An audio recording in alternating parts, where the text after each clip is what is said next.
Well, welcome back to the channel, guys, and I'm here for a super quick session. I'm going to show you a method that catches me loads and loads of fish over the years, and that is fishing with slop shallow.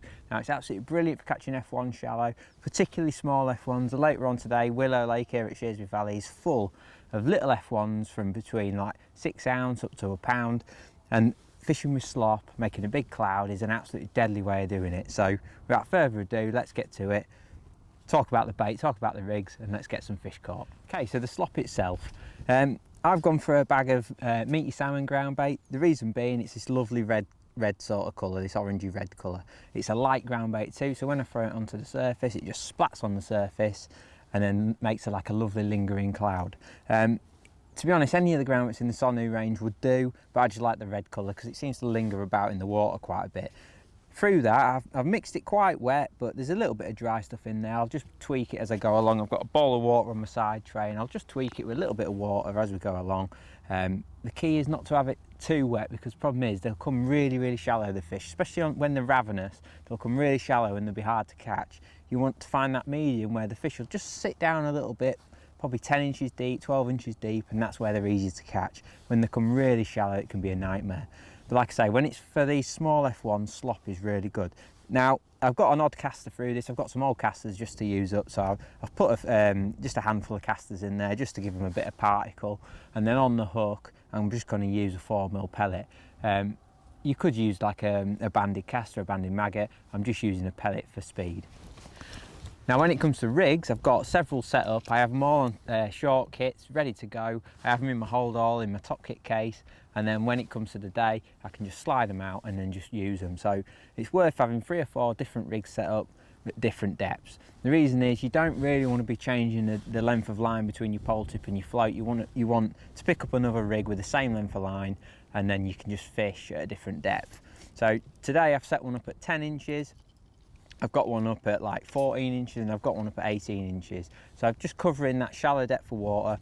They're all 4x8 F1 shallows, and on the shallowest one I've got a little bulk, a 2-inch hook length, a shot under the float so it cocks immediately, and then the others have got slightly strung bulks. I can change that throughout the day. If the fishing's really good, I'll bulk it down. But as it's still really cold, even though it's a nice sunny day today, we're getting cold evenings and stuff. So I'll just have to sort of work out where they are on the day. Hopefully it'll be this really shallow one. The only other rig I have set up is a little jigger. I always have one of them set up. Just a tiny jigger that takes 4 number 10s, and if they come really shallow, it just allows me to slap it over and be fishing straight away. So I've got a little jigger set up. Now, one thing that I will talk about is I've actually got quite a long length of line between my pole tip and float. Now, this is not something I'd ever do really, but the water's really clear, and as it's still quite hard fishing at the moment, not hard fishing, but it's still early in the year, the water's decent clarity. I'm conscious of the pole tip being right on the fish. Now, it may be that I can fish a tiny little lash, like a couple of inches. If the fish are feeding well, I won't hesitate to have a 2-inch lash like that, as long as the rules allow. But just to start with, to be cautious, I've got a nice long lash, and then what I do, I put some back shots, just like I would with a normal rig, probably, I don't know, 4 inches away from the float, and that just gives me something to hang on to. So in effect, I'm getting the same sort of tight line effect, but I've got a long length of line. So maybe that's short on that throughout the day, but for now, we'll start with them long ones and get fishing. So let's get some bait in the swim, and then let's talk about the process. Okay, so this is a method, like I say, I used to catch so many fish on, especially in my younger days when the F1s were smaller everywhere, and nowadays they've gone a bit bigger and they're a bit more choosy. But when the fish are small like they are here, it's deadly, this slop method, it really is.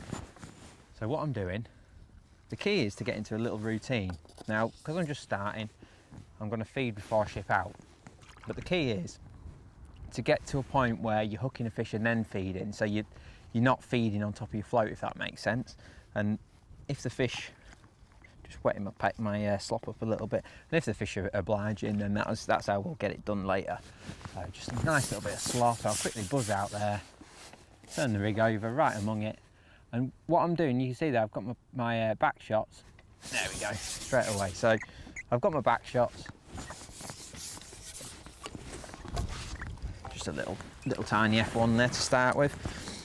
Got my back shots, and I'm just hanging on to them and if I get my presentation right, flick it in downwind, then I shouldn't have too many problems hitting the bite. So what I'm going to do, chuck another blob of slop in. Bit far that one, terrible throw really. Oop. Just that one. You notice I'm fishing nice and short today, sort of top kit, 3 sections, but I won't hesitate to come shorter. There we go. So it's all about being efficient with this, getting into a nice little routine. So that one's wallowing on top, so I don't need to break down. It's just a little F1, but when you catch them really quick, they soon add up. So I've just got. So really what I want to do is get into a nice little routine of turning my float over, get my ball ready in my hand, my ball of slop, hook a fish, blob just a little rud that one. What's he doing here? Look at that, lovely little bob nud. So I can see that slop just lingering in the swim, so no need to feed. Slap it over, get your hand in the slot ready to get your another ball in there. Take a bit of building up this, will, just to get the right depth and the right rig and everything. There we go.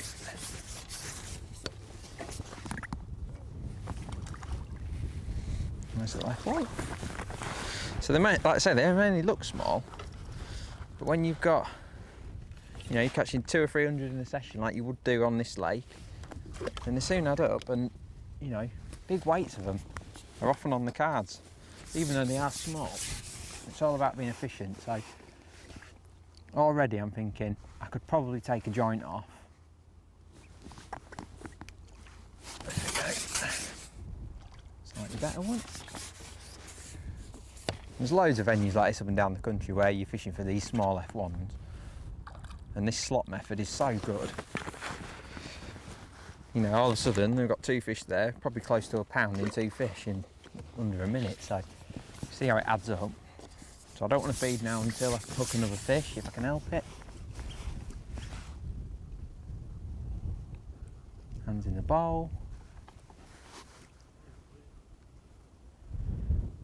Really, we're trying to work out how, so when we ship out, we turn the rig over and hit that first bite. It may be that I just need to put a little short lash on. I'm already thinking that, you know, the fishing's good enough for me to shorten that lash, and hopefully that will show you. Look at that lovely fish. Interestingly, you're not allowed to overshot here, so you may be wondering about fishing with like just a BB on the line, but you can't do that here, so that's out of the equation. But that is where your jigger comes in, and obviously short lining. So in a minute I'm going to shorten this line right down, because I'm missing a few too many bites for my liking. Look at that, right on the float. Look at that. That's how you want it. Nice accurate throw, and we're in. Need a little fish, but pretty little devil all the same. I'm just gonna take an inch off my depth, because there's obviously a lot of fish there feeding. So we'll just take an inch off, see what that does. There will be a little golden depth where these fish are happy to feed and get a clean bite.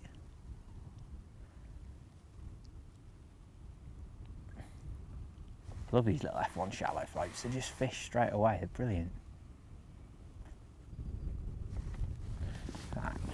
Already I'm thinking, let's try shortening that line. So in a match I'd probably have another rig set up with a tiny little line,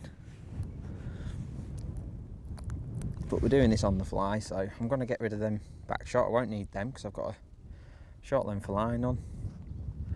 This will hopefully show you how effective that is, because hopefully then I'll go in, turn the rig over, and the elastic will hopefully just come out. So this slot method can be devastating. Can work for bigger F1s too. A lot of people just dismiss it. So look at that, I've got a tiny little rig on there now. Look at that, just a tiny little rig, but one that can work really well for F1. Because like they're not swirling on the top, which most people would probably think they would be, but they don't. Not always. There we go. That's better. So he's not hit that first bite. It feels a better fish as well. Yep, they're the stamp we want. See, knock up a weight of them. Look at that. So I'm sure there's venues like this that you can think of where we're fishing for these small F1s.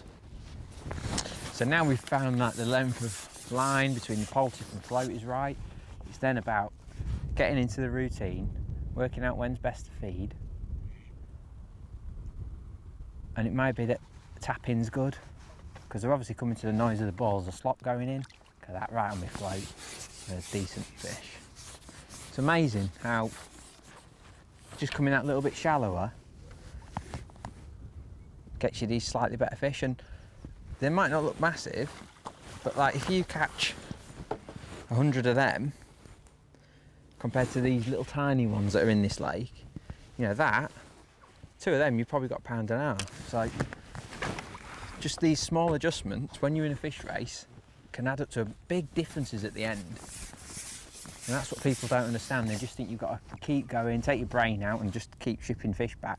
But it's all these little intricate details that can help and make a big difference at the end. So I'm happy with how that's going now. We've got, oh, hello, I'm pulling back here. So we've come really shallow. We've shortened that lash down and the fish have got to a nicer stamp. And this one's, I might even have to use the puller on this one. One pull, nice and smooth. Look at that one. See, that's probably £1.25 maybe. That could be 10 fish for some, for some stamps of fish. And you wouldn't know they were there, they're not swirling or anything. So, and this slop, I tell you, can be just deadly. Now you may be wondering why I'm not using a lasso. And to be perfectly honest, it's out of pure laziness. I've got just some old hook lengths to tie it, but really I'd want to be using a lasso for these sort of fish. But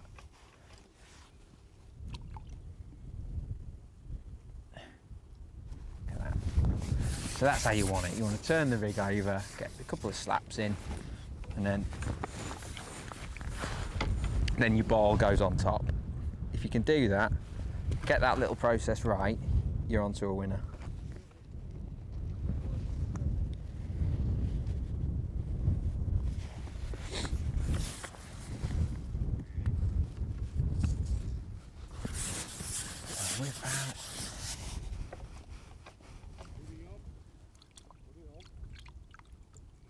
Oh, missed a bite. See, interestingly there, I've just put a 6mm pellet on. Look at that bob nud.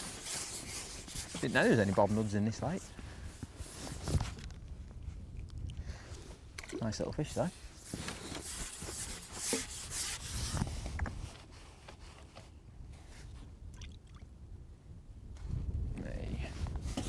So we're rocking now. We've got a nice little process worked out now where we're feeding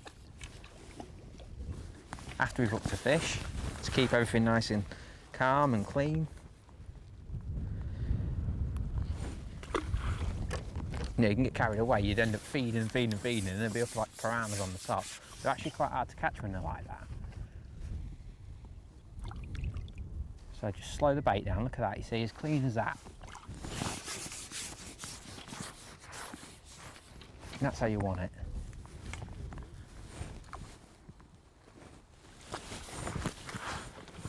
Just solid with these little F1s. A lovely fish. Just real nice little weight builders. And like I say, over the years I've done so well fishing for numbers of fish like in this manner. And it just, I don't know, it seems to have gone out of vogue in recent years. The old slop.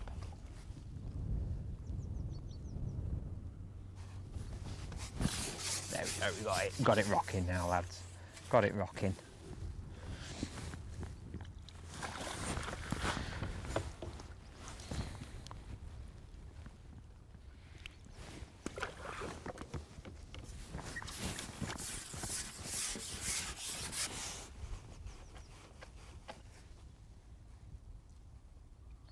fish are so reactive to the noise because they're used to this little ball of slop coming in. So, you know, turning that rig over. Tell you what, next time for the a bit small again. So next time I'm going to feed on my float and see what happens. See if it turns into a bit of chaos or not.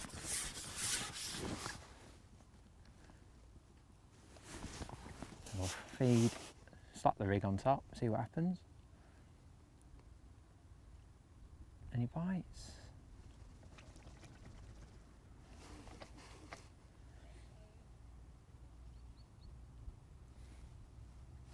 There we go. So it actually took longer because the fish are so excited by that slop that they just sort of miss your hook bait a bit.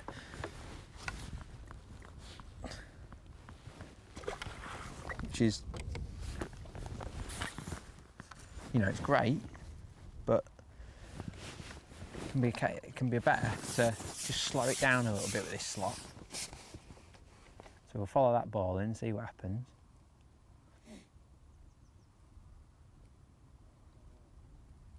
See, that's just not quite as good in my opinion as hooking a fish then feeding. See, it takes longer to get a bite. So we'll go back to the other feeding pattern. So I've got 9 olive in a short kit. They're the ones. Like I say, they're the ones because they soon rack up, they do, because they look small, but compared to them little diddy ones, they're a real good stamp. Top lip, that's how you want them. Nice little hook hold in the top lip. For those interested, we've got 16 GPM on, an eyed, which is just a brilliant F1 shallow hook.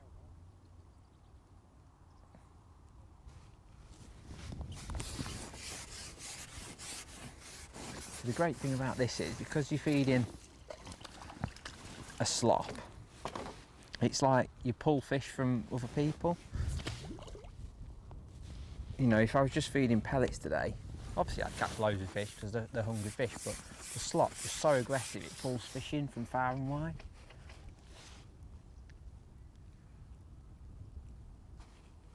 Just a bite then. Good.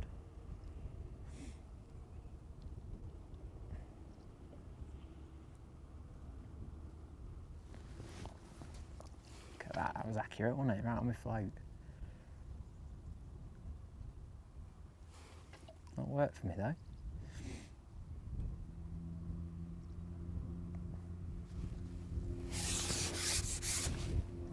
See, I forgot then to throw my ball as I hooked the fish, so that was a bit bad angling. It's a better one. You can see just little small details and you get these little beauties lined up. And trust me, right, when I've done like my micro pace video and stuff like that, you know, they soon add up, these fish do.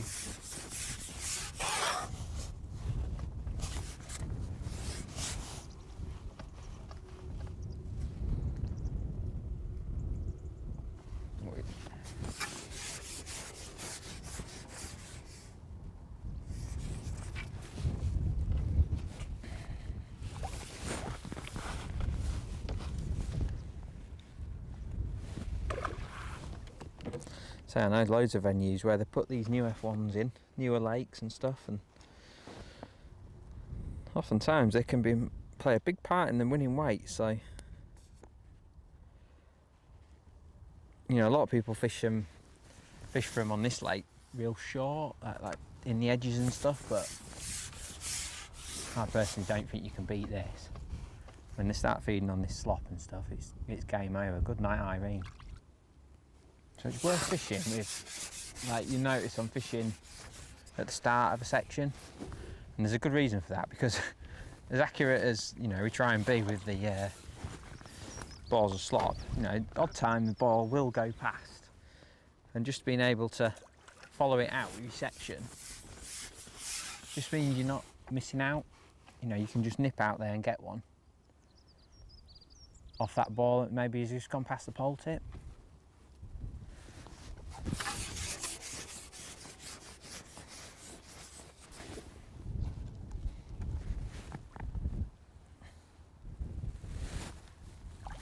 few more. See, don't feel the need to try the jigger or anything like that just yet. You know, the fishing, well, the catch rate's good. I'm happy with my depth. I'm not missing many bites. It's very clean at the minute, well, apart from me. So I'm happy. If I started missing too many bites, then I'll definitely contemplate the jigger. But at the minute, this is working nice.